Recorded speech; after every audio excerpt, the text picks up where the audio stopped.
അതുകൊണ്ടാണ് ഇവൻ വന്ന് കള്ളം പറഞ്ഞത്. അമ്മ இதுக்கு கேசுக்கு ஏதாவது தண்டனை கொடுத்துதான் என்ன தண்டனை கொடுக்கலாம்? കേശുവിന് മാത്രം പോരാ എന്റെ ഒരു കളവനുണ്ടല്ലോ ഇവിടെ, അവനും കൊടുക്കണം.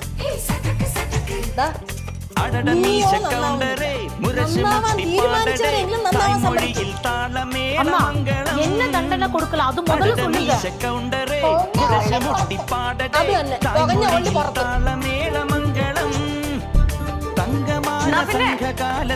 പുകഞ്ഞ രണ്ട് കൊള്ളി ഇറങ്ങിക്കോ.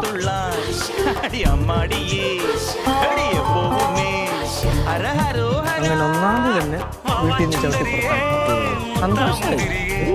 നന്നാവത്തില്ല, നന്നാവോട്ട് സമ്മതിക്കുന്നു.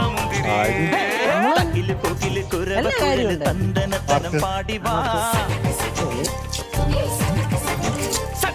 പട്ടക്ക് തുഴഞ്ഞ് പടക്കം മടിച്ച് പാണ്ടിയ പടക്കേ